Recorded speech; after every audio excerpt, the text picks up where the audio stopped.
No matter how the war in Ukraine ends, one thing is for sure. Putin will come out of it battered and broken.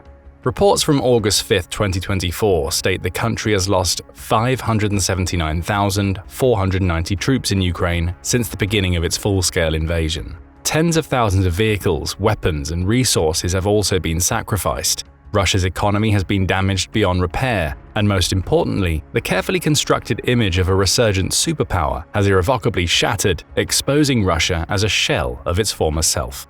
Given these catastrophic and enduring consequences, it's only natural to wonder, would Russia's President Vladimir Putin have pulled the trigger on that fateful February 24th had he known what was in store for his country? The simple answer is probably no. But these consequences are so deeply humiliating that they practically beg another question: what was Putin thinking in the first place? Again, the answer is simple: he thought he would win, and do so with ease at that. But how could he possibly have been so wrong? This time the answer isn't as straightforward, however it does revolve around a single thing: unfounded trust. Trust in his institutions, trust in his generals, and trust in himself and his misguided ambitions.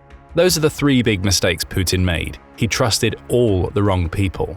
This is the story of how that misplaced trust led Putin to make one miscalculation after another, leaving Russia in ruins forever. Now, before you start feeling too bad for Putin and his blind trust, you should know that he's fully to blame for each and every mistake and miscalculation made in Ukraine. In other words, Putin himself set the stage for his own downfall. His strategic blunders were not mere accidents, they were the inevitable outcome of a deeply flawed approach to governance. To understand the underlying reasons for Putin's three primary mistakes in Ukraine, we must travel back in time, back to the earliest days of Putin's rise to power. Even before becoming president of Russia, Putin made one thing clear: he valued loyalty above all else. In the 1990s, he served as the deputy mayor of St. Petersburg under Anatoly Sobchak, his mentor and former professor. When Sobchak lost his re-election bid by a margin of 1.2% in 1996 to Putin's fellow deputy mayor Vladimir Yakovlev, Putin didn't accept a position in the new city administration. His decision to quit was fueled by one thing alone: his loyalty to Sobchak. Supposedly, when he turned down the gig in Yakovlev's office, he did so with his now infamous quote, "It's better to be hanged for loyalty than be rewarded for betrayal." Though praiseworthy on the surface, this unwavering commitment to loyalty set a precedent for his future leadership style, often valuing blind allegiance over competence and merit. So since the very moment he became president in 2000, Putin gradually started to amass power and ensure it stays unchallenged. First, he found a way to remain in power even after officially ceasing to be the president. After serving his second term from 2004 to 2008, Putin engineered a political environment where he could serve as prime minister while Dmitry Medvedev took on the presidency. However, Putin effectively maintained control behind the scenes. He used that control to do what he's always done: discreetly eliminate any institutions that might pose a challenge to his authority. He made sure the media was pro-Putin or off the air. He suppressed dissent and controlled the narrative. As years passed, it became abundantly clear autocratic rule was making a comeback. But this wasn't the only comeback in Russia. The arrival of 2012 saw Putin back in office. After all, the Russian constitution only said that one and the same person may not be elected president of the Russian Federation for more than 2 terms running. It didn't say anything about more than 2 non-consecutive terms. And so, thanks to Article 81, Section 3 of the Russian constitution and some underhanded political maneuvering, Putin returned to power. Well, at least officially. Unofficially, he never left. To make sure he could officially stay in power for years to come, he made, or influenced, a few constitutional reforms. First, the presidential term was increased from 4 to 6 years in 2008, allowing Putin to serve his third term from 2012 to 2018. Then his previous terms were magically erased in 2020, allowing him to run once again for president in 2024, even after serving 2 sets of 2 consecutive terms. It was a mockery of democratic principles. But there's no room for democracy in Putin's regime, only a ruthless consolidation of power and a calculated disregard for the rule of law. Given the political environment Putin built, it shouldn't be surprising that he's had nothing but sycophants and yes-men around him. After all, he has a track record of treating anyone who disagrees with him as an enemy. And we all know the eventual fate of his enemies. They suffer mysterious heart attacks, they fall from windows, their airplane or helicopter crashes, or they're simply shot dead in broad daylight. As a result of this brutal method of silencing dissent, only those willing to flatter Putin and follow him without question can remain in his inner circle. Simply put, Putin has created his own little echo chamber and has never truly received a reality check. This is what reinforces his delusions and leads him to believe he's always right. And this is what's caused his servicemen to feed him inaccurate information that has eventually led to disastrous miscalculations in Ukraine. Just look at it this way. If your life is on the line, you'll tell the dictator what he wants to hear, not what he needs to hear. Worst of all, this approach doesn't involve carefully collecting intelligence and then weighing what to share and what to withhold. No, it involves playing a guessing game of what the dictator wants to hear. After all, if truth has proven time and again to hold little weight in Russia, why bother seeking it in the first place? Why waste time? Essentially, Putin's approach to governance has stripped his advisors of any incentive to put in the hours and actually come up with sound advice for him. Had his advisors done so in the months before February 24, 2022, the devastating war probably wouldn't still be raging in Ukraine. But Putin's first mistake isn't setting up a system where truth is irrelevant or even detrimental. It's what all autocrats do. His first mistake was trusting the advice from the very institutions he had corrupted and controlled. To be more specific, Putin's first major mistake was trusting Russia's Federal Security Service, or FSB for short. The FSB is Russia's primary security agency and the main successor to the Soviet Union's infamous KGB, in which Putin once proudly served as a lieutenant colonel. This agency, eager to please and protect its position within Putin's regime, fed him optimistic and overly favorable reports about the situation in Ukraine. The FSB had two primary tasks: to gauge the West's potential response to another invasion and determine how the Ukrainian population, military, and government would react to a Russian offensive. In both tasks, they failed spectacularly. As far as the West goes, their mistaken assumption was that it would remain divided and passive, fearing economic repercussions. To the FSB's credit, that's precisely what the West did every time Putin previously flexed his muscles. In Georgia, in Crimea, in Syria, the West's response was tepid at best. When he gathered an army of 70,000 or so to invade Georgia in 2008, all he received was a financial slap on the wrist. When he illegally annexed Crimea in 2014, the West's reaction was mainly focused on sanctions that barely scratched Russia's economy. Sure, the United Nations General Assembly also passed Resolution 58262, with 100 countries in favor of protecting Ukraine's territorial integrity, but that's about it. A matching resolution wasn't even adopted by the UN Security Council, as Russia has veto power there. And when he propped up the murderous regime of Bashar al-Assad in Syria, the West could only muster vague condemnations and half-hearted measures. Basically, no punishment of consequence came for Putin when he had Sergei Skripal, a former Russian military intelligence officer, poisoned in the UK, or when the Russian hackers intervened in the 2016 US presidential election. In fact, Putin was only getting bolder, while the response from the West was only getting weaker. Germany was even at one point considering starting fresh with Russia, to the point where Angela Merkel, who served as Chancellor of Germany from 2005 to 2021, publicly questioned some of the US sanctions. Of course, there was no tale of friendship and forgiveness behind this skepticism, just a need for Russian gas, which made up 55% of all gas consumed in Germany before the invasion of Ukraine. So the FSB and Putin saw the West as weak and fickle, driven by economic self-interest rather than principled resistance. As such, the Western countries would never seek punitive sanctions that could harm their own economies too. They believed the West wouldn't be able to agree on a simple point, whether Ukraine was worth the fight or not. And in the chaos of indecision and fragmentation, Russia could just swoop in and take Kyiv in a matter of days. But where the FSB operatives failed miserably was recognizing that the West was actually starting to harden its attitude towards Russia. After years of Putin flouting the rule of law boldly and almost proudly, the Western policymakers started coming to terms with a grim reality. Putin was never going to stop. So succumbing to Russia's blackmail and intimidation was slowly ceasing to be an option for the West. In other words, there was never any doubt about how the West would respond to Russia's invasion of Ukraine. The Western countries weren't debating whether or not to get involved. They were debating whether Putin was truly foolish enough to go through with such a brazen move. But when he did, he was met with a united Western front. Russia was slapped with unprecedented economic sanctions. Hundreds of Western businesses withdrew from Russia. Millions of the country's assets were frozen. Even new German Chancellor Olaf Scholz froze the Nord Stream 2 pipeline project and sought a new gas supplier elsewhere. Though it took a while, Western countries eventually started delivering financial, humanitarian, and military aid to Ukraine. As of February 29, 2024, the US, Germany, and the UK have donated the most as individual nations. The US donated $2.53 billion in humanitarian aid, $21.47 billion in financial aid, and $43.08 billion in military aid. And that was before the $61 billion aid package was passed in April 2024. As for Germany, it sent Ukraine more than $37.24 billion in financial aid, making available much more than just military equipment, and that's not to mention all the aid it indirectly secured for Ukraine by tirelessly campaigning for other Western allies to step up. Finally, the UK has donated $16.3 billion in financial aid, of which $9.91 billion is for military assistance. That's pretty far from leaving Ukraine to its own devices, isn't it? But let's be honest, even if Ukraine was left to fend for itself, its people and soldiers would have fought Russia to the bitter end. This brings us to the second fatally wrong assessment of the FSB. The agency believed that the Russian army would meet little to no resistance in Ukraine. Even worse, there were strong beliefs that the Russian soldiers would be welcomed as liberators, not invaders. With this in mind, it shouldn't be surprising that Putin expected to seize Kyiv in a matter of days. Again, these assumptions are somewhat founded on past experiences. After all, Russia annexed Crimea without spilling any blood. It didn't even send in 190,000 troops as it did for the Ukraine invasion, just about 6 helicopters and 3 Ilyushin Il-76 airlifters worth of the so-called Little Green Men, i.e. members of Russian Spetsnaz special forces units with no military insignia.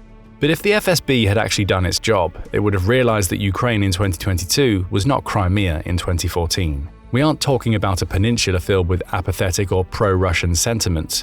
We're talking about an independent nation with its own identity, culture, and independence, no matter how hard Russia tried to deny these.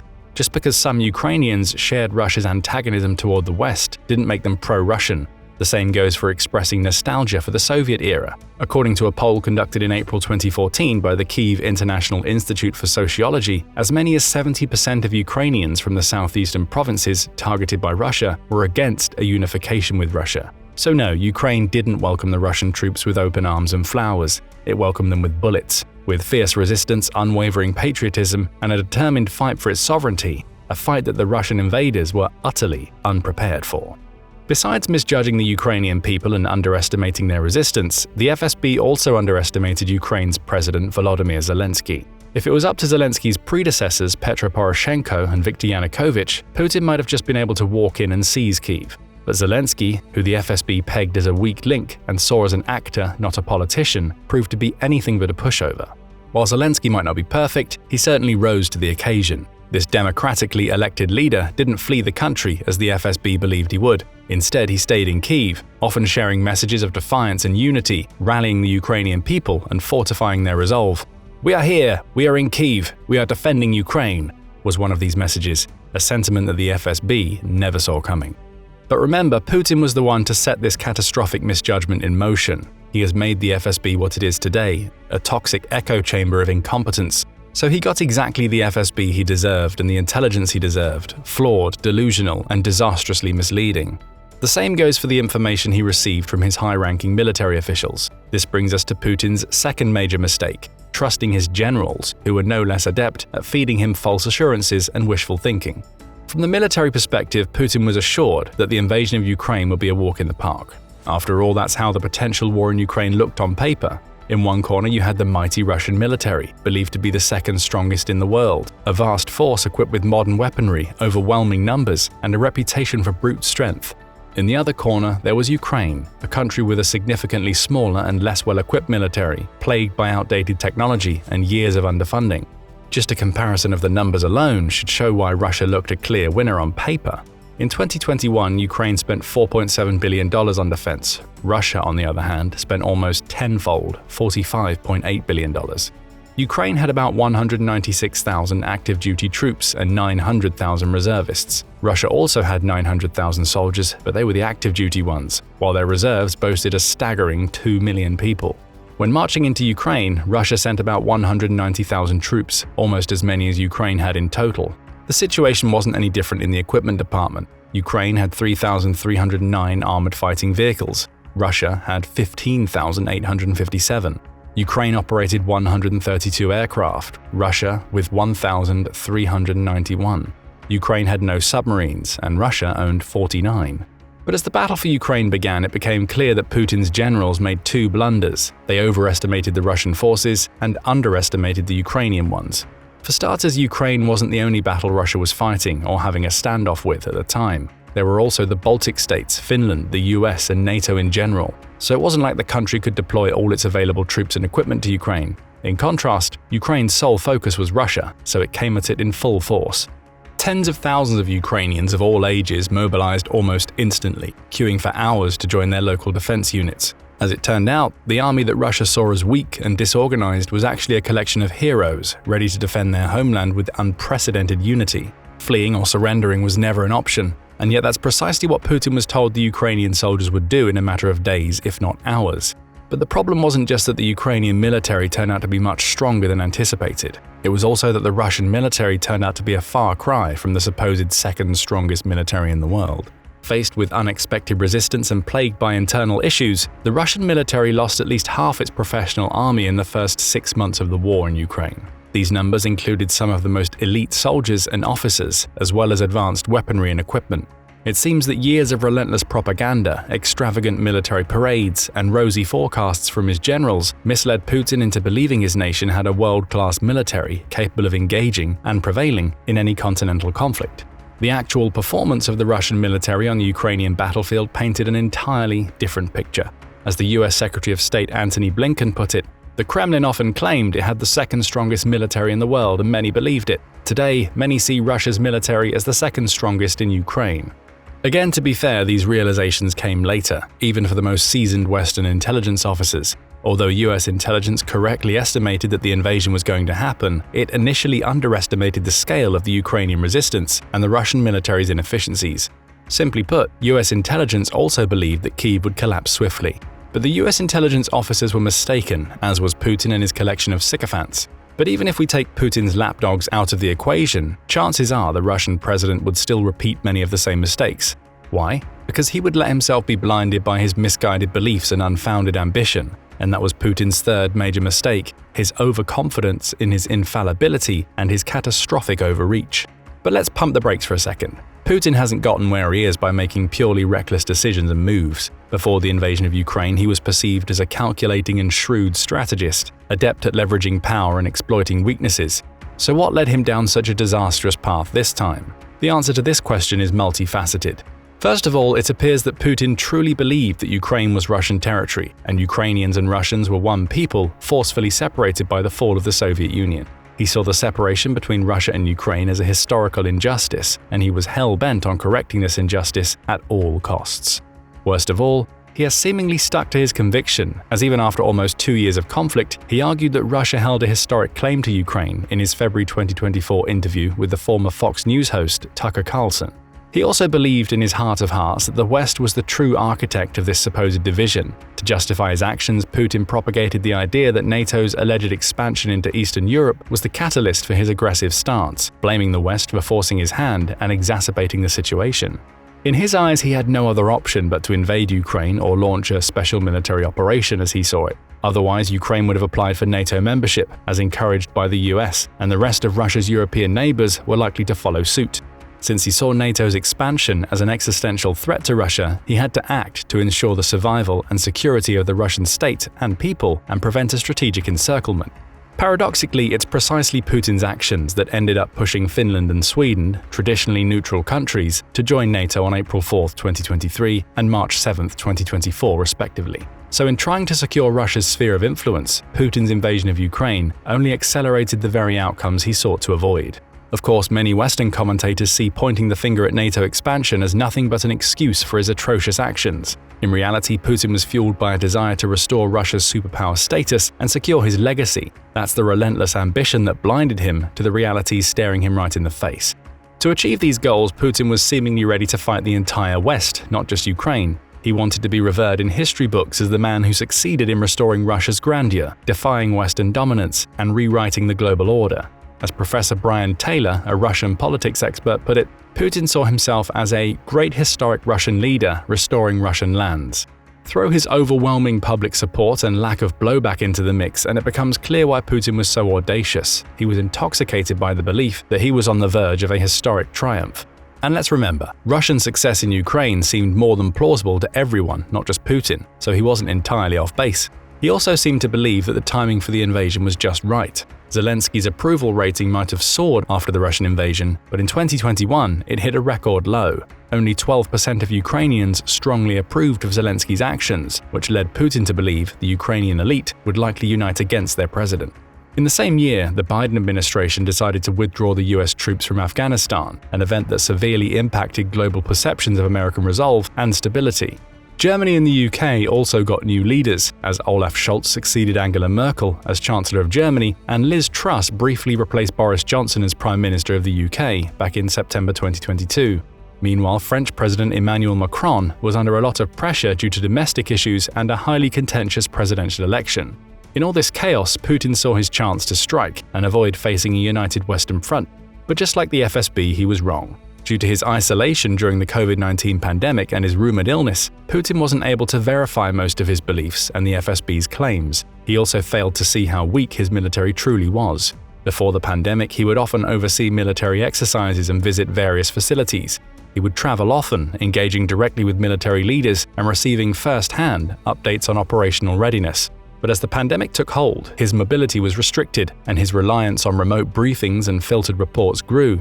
This isolation eroded his grasp on reality and convinced him that he was the savior that Russia had yearned for ever since the Soviet Union collapsed. With the rumors of his long-term and seemingly terminal illness, Putin might have wanted to secure his legacy before his time ran out. Based on all these misguided beliefs, he made his gravest mistake. He launched a terribly miscalculated war in Ukraine.